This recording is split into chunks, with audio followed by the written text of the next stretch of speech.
I paid my sister's bills for over a year, only for her to call me cheap at family dinner, so I cut her off, exposed her lies, and watched her life fall apart without my help. So let me just start by saying I've always been close to my younger sister, Emily. Growing up, it was just the two of us and our single mom, so we stuck together like glue. But I never expected her to humiliate me in front of everyone. The other night, our family had this big dinner at our parents' house. I thought it'd be a nice catch-up since I hadn't seen everyone in a while. The night was going great until Emily, in the middle of passing the mashed potatoes, drops this comment. "You know, Jason's so cheap. He's been making good money, and he still acts like he's broke." Everyone went silent. "I'm not even kidding." Fork stopped midair, eyes darted between her and me. "Cheap? Cheap? Let me back up for a second here. For the last year and a half, I've been quietly paying for Emily's rent, car payments, and even her utilities. She hit a rough patch after quitting her job, claiming she needed a mental health reset. I get it, I really do. Life can be tough. But what I don't get is how someone who's been living off my hard work can turn around and call me cheap." I was stunned. I just sat there, trying to decide if I should laugh or lose it completely. My mom, bless her heart, looked just as confused as I felt. She was like, "Jason's cheap? Honey, what are you talking about?" Emily shrugged, like it was no big deal. "I mean, he could help out more, you know? He has all this money, but I'm still barely scraping by." That was when I realized she had been spinning some wild story to our family. I guess she hadn't mentioned the thousands of dollars I'd already shelled out for her bills, or the fact that she was living rent-free because of me. I didn't say anything at the table that night. I just smiled, shrugged it off, and let her keep talking. But I knew right then and there that things were about to change. "You want to call me cheap, Emily? All right. Let's see how you handle things when you're actually broke." I didn't sleep that night. I kept replaying the dinner in my head, trying to figure out where I went wrong. Was I enabling her too much? Had I been too nice? The more I thought about it, the more pissed off I got.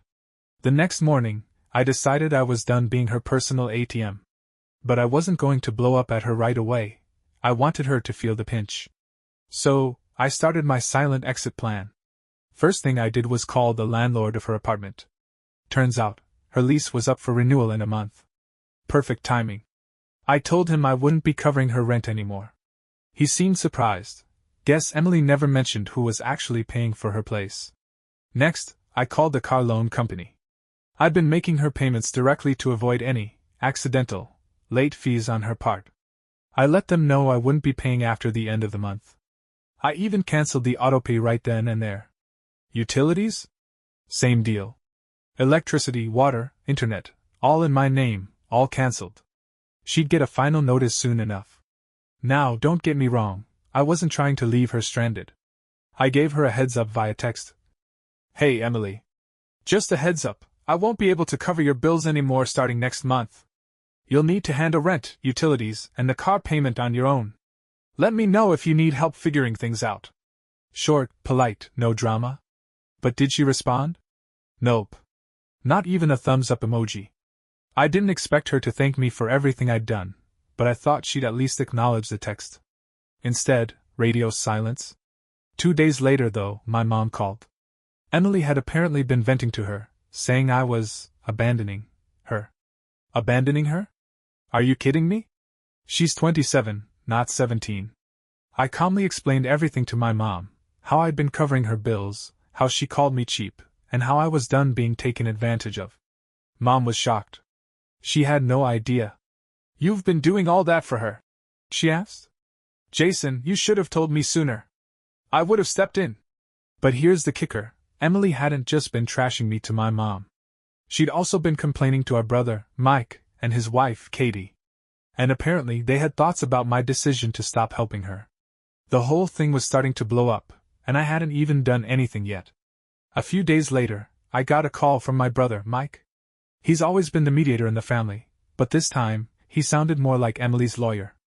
"Jason, man, I heard you're cutting Emily off," he started. "I get it, but don't you think you're being a little harsh? She's struggling, dude." I took a deep breath because, honestly, I could feel my blood boiling already. "Harsh? Mike, do you even know how much I've been paying for her? I've covered her rent, her car, Her utilities, everything. For over a year. And she has the nerve to call me cheap in front of everyone. He hesitated for a second. Well, yeah, that was messed up.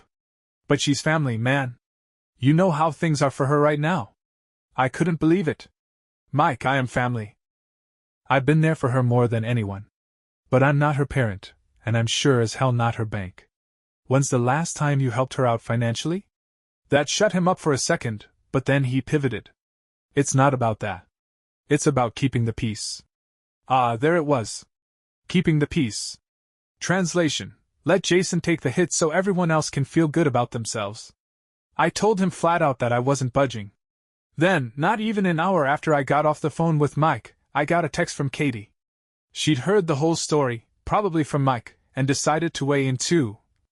Hey Jason. I know you're upset, but maybe you should reconsider cutting Emily off so suddenly. It's really hard to get back on your feet without a safety net. Families should be there for each other. I ignored her text. I was done justifying myself. But apparently Emily wasn't done stirring the pot, because the next morning, my mom called again. Jason, she said, we need to have a family meeting. Everyone's upset, and we need to figure this out together. A family meeting? Over what? Me not wanting to be used anymore? But fine, I agreed. I figured it'd be a good opportunity to finally lay everything out on the table. The meeting was set for Sunday afternoon at my parents' house. I walked in, and the tension was thick. Emily was sitting on the couch with her arms crossed, looking like the victim of the century. Mike and Katie were on her side of the room, while my mom stood in the middle, looking nervous. Dad? He was staying out of it, sipping coffee in the corner like he wanted no part of this circus. Smart man. The moment I sat down, Emily launched into her sob story. Jason just decided to drop everything without any warning. He knows I'm still looking for a job, and now I'm going to lose my apartment. How could he do this to me? I let her talk. I wanted everyone to hear her version before I dropped the receipts. And oh, I had receipts. I waited until Emily was done with her Oscar-worthy performance before I spoke. All right, Emily. Since you've decided to make this a group project, let's go through the facts. I pulled out a folder I'd brought with me. Yeah, I came prepared. Inside were printouts of bank statements, payment confirmations, and even some emails from her landlord and utility companies. First off, I said, holding up the stack, here's proof that I've been paying your rent for the last 18 months. That's $1,200 a month, by the way. Emily's face turned red, but she didn't say anything. Next, I continued, flipping to another sheet. Here are the car payments I've been covering. That's $300 a month. Oh, and let's not forget the utilities. Electric, water, internet, add another $150 a month there. I looked around the room. Mike and Katie's jaws were practically on the floor. Even my mom looked stunned. That's over $27,000. I said, letting the number hang in the air for a moment. So, forgive me if I don't appreciate being called cheap after all that. Emily finally found her voice. Well, I didn't ask you to do all that. You offered. I nodded. You're right, I did. Because I wanted to help you.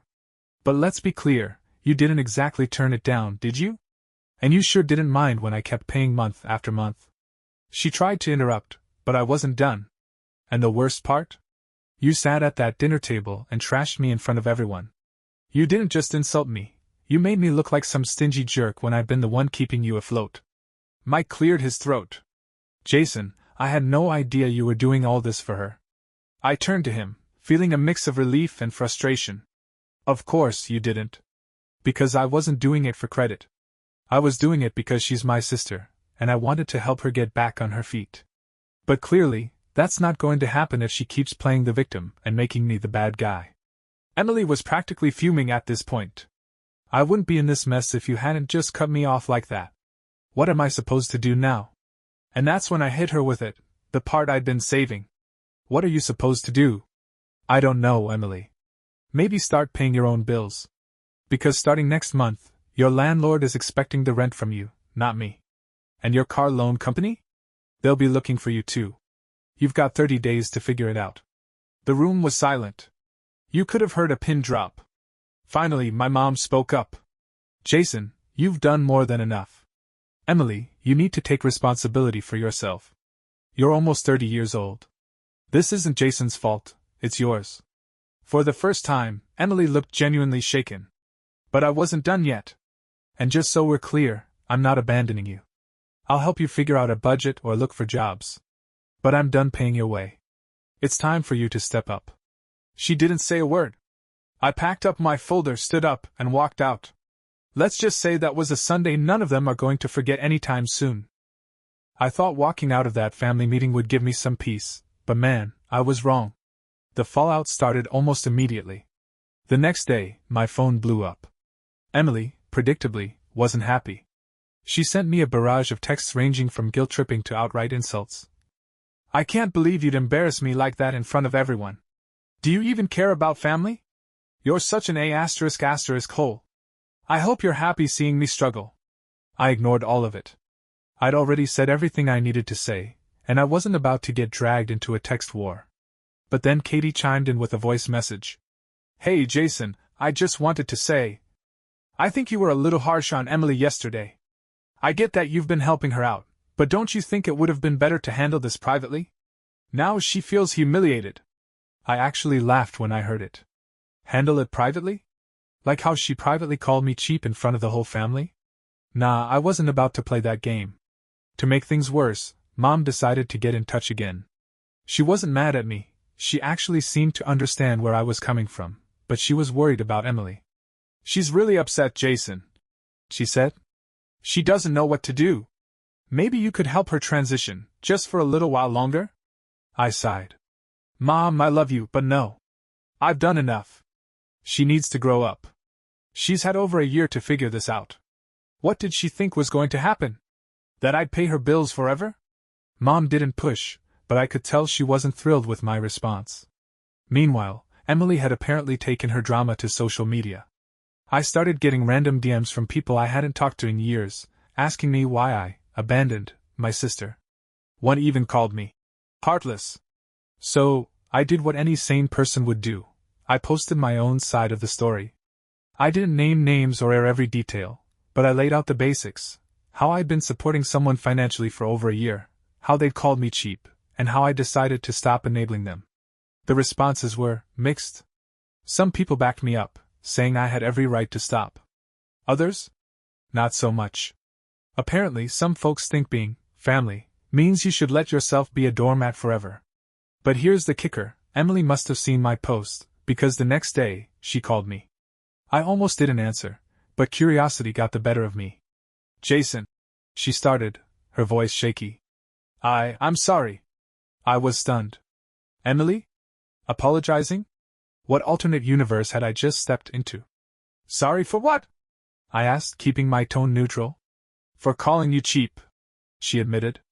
And for not telling everyone what you've been doing for me. She paused. I didn't think you'd actually stop helping me. There it was. She wasn't sorry about using me. She was sorry about losing the safety net. Emily, I said calmly, you've got to take responsibility for your life. I can't keep bailing you out. It's not good for you, and it's not fair to me. I'll help you with advice or resources, but that's it. No more money. She didn't argue. For the first time, I think she realized I wasn't bluffing. Whether or not she'd actually step up was another story, but at least the message had finally sunk in. When I hung up, I felt lighter. For the first time in a long time, I wasn't carrying her problems on my back. For the next couple of weeks, things were quiet, almost too quiet. Emily stopped texting me, and I figured she was finally taking responsibility for her life. I hoped this was her wake-up call. But then, about 3 weeks after the family meeting, Mom called me in a panic. Jason, you need to talk to Emily, she said, her voice shaky. Her landlord called me, she hasn't paid rent this month, and she's about to get evicted. I sighed. Mom, I already told her this was coming. I warned her weeks ago. She had plenty of time to figure something out. I know, Mom said quickly. But she's been avoiding him, and now he's threatening to file for eviction. She's scared, Jason. I bit back my frustration. What exactly does she want me to do about it? She says she needs just 1 more month to get things together. Mom replied, her tone almost pleading. She's begging you, Jason. I could feel the old guilt creeping in, but I pushed it aside. Mom, if I bail her out now, she'll just go back to the same pattern. She needs to face the consequences. Mom didn't argue, but I could tell she wasn't happy with my stance. That night, Emily finally broke her silence and called me herself. When I answered, her voice was a mix of desperation and anger. Jason, I'm about to lose my apartment, she said, her tone sharp. You can't just leave me hanging like this. You don't understand how hard it's been for me. I do understand, Emily, I replied, keeping my voice calm. That's why I gave you plenty of notice. What have you been doing these past few weeks? She hesitated, and that told me everything I needed to know. I've been trying to figure it out, she said defensively. But it's not that simple. I need more time. I shook my head, even though she couldn't see me. You've had time, Emily. Over a year, actually. It's not my job to fix this for you anymore. Her voice cracked. So, you're just going to let me get evicted? You're my brother, Jason. How can you be so cold? I felt a pang of guilt, but I stood firm. I'm not being cold. I've helped you more than anyone else would. But you're not taking responsibility, and I can't keep enabling that. You need to figure this out, Emily. I know you can. She hung up on me. The next day, Mom called again to tell me Emily had officially been served an eviction notice. She had 30 days to leave. It wasn't a surprise, but it still hit me hard. As much as I wanted her to learn this lesson, it was painful to watch her spiral. What I didn't expect, though, was what she did next. A week later, I got a text from Katie. Hey, did you hear? Emily moved in with Mom and Dad. My first reaction? Relief. At least she wasn't homeless. But then I started wondering, how was that going to play out? Mom and Dad weren't exactly the type to tolerate freeloading. And oh, I had no idea how messy things were about to get. Emily moving in with Mom and Dad seemed like a temporary solution, but it didn't take long for the cracks to show. Within the first week, Mom called me, sounding more stressed than ever. Jason, I don't know how much longer your sister can stay here, she said, practically whispering like Emily might overhear. She's not contributing to anything, and she's been difficult. I could only imagine. What do you mean by difficult? I asked, already bracing myself. Well, she's not looking for jobs, Mom said. I suggested she apply at a few places around town, but she told me she's too overqualified for those kinds of jobs.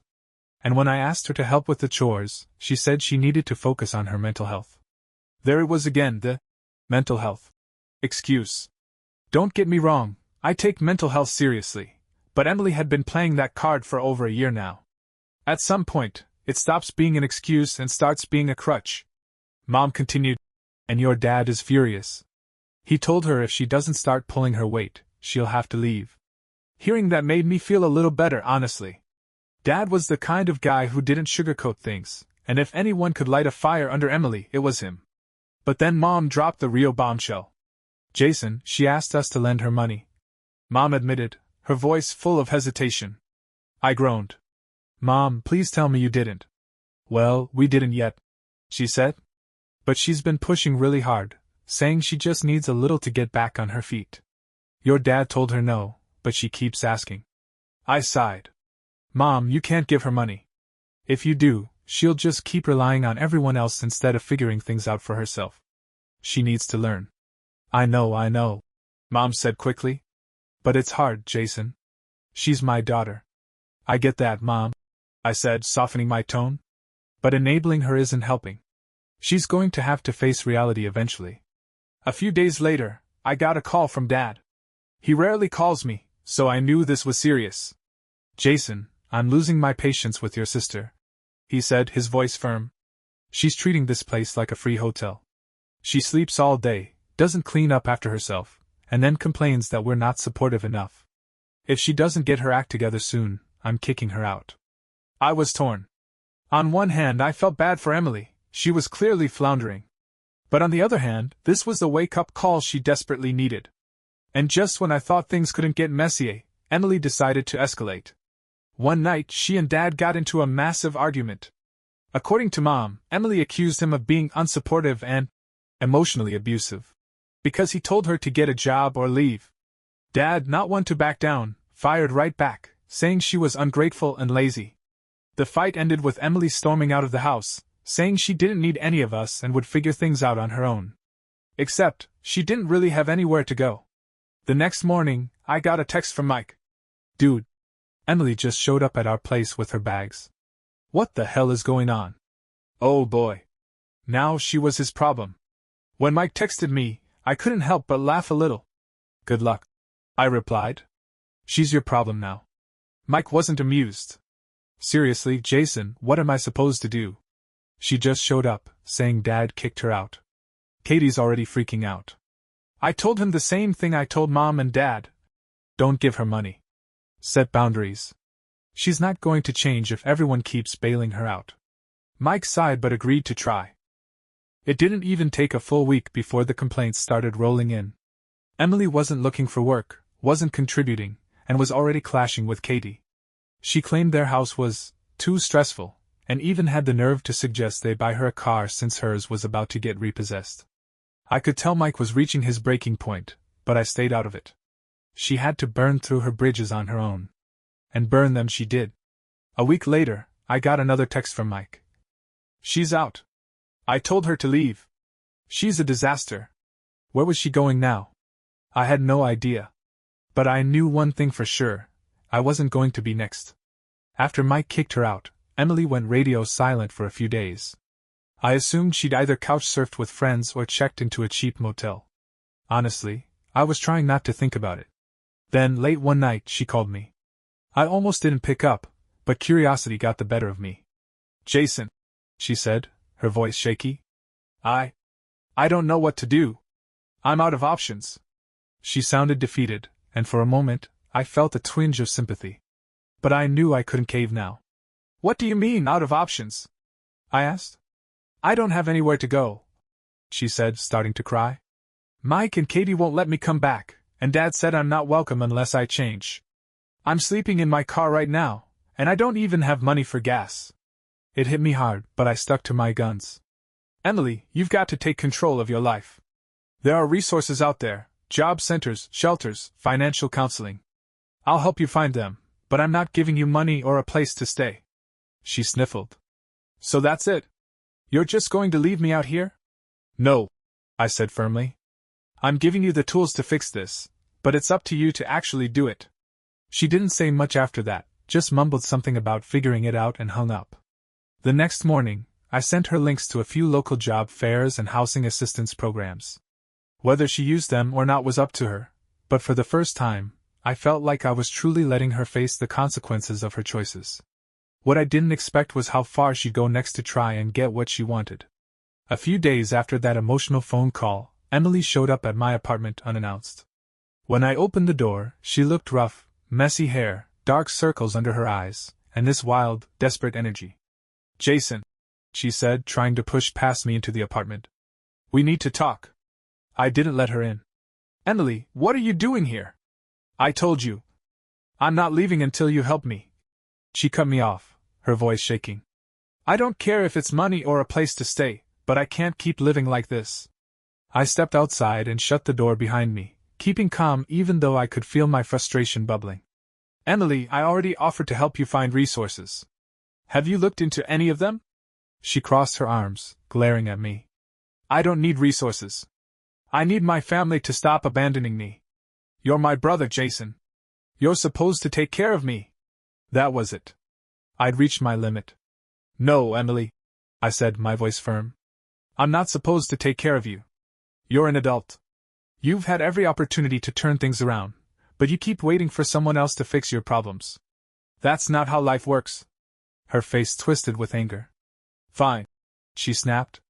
If you won't help me, then don't expect me to talk to you again. Ever. It stung, but I didn't flinch. That's your choice, Emily. But I'm not going to feel guilty for setting boundaries. She stormed off without another word, slamming her car door so hard I thought the window might shatter. As I watched her drive away, I felt a mix of relief and sadness. I wanted her to get her life together, but it was clear she wasn't ready to take responsibility. I just hoped this time, she'd finally hit the bottom she needed to start climbing back up. After Emily's dramatic exit, everything went quiet. She didn't call, text, or show up again. For the first time in years, I wasn't dealing with her drama, and honestly, it felt like a weight had been lifted. I checked in with Mom and Dad a few days later. Mom was worried, of course, but Dad sounded firm. "She'll figure it out," he said. "Or she won't. Either way, it's on her now." Mike texted me once, asking if I'd heard from her.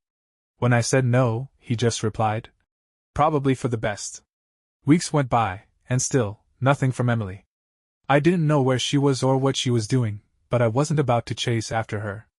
She had to be the one to make the next move, if she ever did. Out of the blue, about a month later, I got a call from an unknown number. I almost didn't pick up, but something told me to answer. "Jason?" Emily's voice came through, softer than I'd ever heard it. I froze for a moment. "Emily? Where are you?" "I'm staying at a shelter," she said quietly. "It's not great, but it's better than my car." I didn't know what to say. Hearing her admit she'd finally hit rock bottom was both heartbreaking and strangely hopeful. "I just wanted to say I'm sorry," she continued. "For everything. You were right. I kept waiting for people to fix things for me instead of fixing them myself. It's my fault I'm here." That caught me off guard. I'd never heard her take responsibility like that before. "I've been working with a counselor," she added. "They're helping me figure out how to budget and apply for jobs. It's hard, but I'm trying." For the first time in a long time, I felt a spark of pride for her.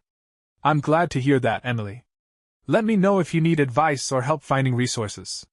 I'm here for that, but you've got to keep doing the work." "I will," she promised. It wasn't a perfect resolution, but it was a start. For the first time, it felt like Emily was finally taking a step in the right direction. A week after that call, Emily texted me a simple update. "Got a part-time job at a diner. Not much, but it's a start." It wasn't much, but it was the most progress she'd made in years. I replied, "Proud of you. Keep going." She didn't respond right away, but later that night, I got another text. "Thanks for not giving up on me, even when I was a mess." I stared at the message for a while before replying. "Always rooting for you. Just keep pushing forward." For the first time in forever, it felt like she might actually mean it. Over the next few months, Emily slowly started rebuilding her life. She picked up extra shifts at the diner, and even found a roommate to share a small apartment. She wasn't thriving yet, but she was managing, and that was more than I'd seen from her in years. She also made an effort to reconnect with the family. She apologized to Mom and Dad for how she'd acted and even reached out to Mike and Katie to clear the air. It wasn't perfect, there were still some hurt feelings, but it was a step in the right direction. One day, she called me out of the blue. "Hey Jason," she said, sounding a little nervous. "I just wanted to thank you for everything. I know I didn't deserve it, but you were right to stop enabling me. I needed that wake-up call." Her words caught me off guard. "I'm proud of you, Emily," I said. "You've come a long way." It wasn't a big, dramatic reconciliation, but it didn't need to be. For the first time, it felt like we were finally on the same page. A year after everything had fallen apart, Emily invited the whole family over to her new apartment for dinner. It was nothing fancy, just pizza and paper plates, but it felt like a big moment. As we all sat around her tiny table, Emily looked at me and said, "I know I put you through a lot, Jason. And I don't think I ever really thanked you, not just for helping me, but for knowing when to stop." I didn't know what to say, so I just nodded. She smiled, a little shyly. "I'm not where I want to be yet, but I'm getting there. And it's because you finally made me see that I needed to." For the first time in years, I felt like the sister I grew up with was back.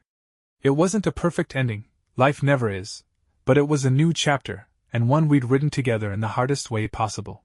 Sometimes, tough love really is love.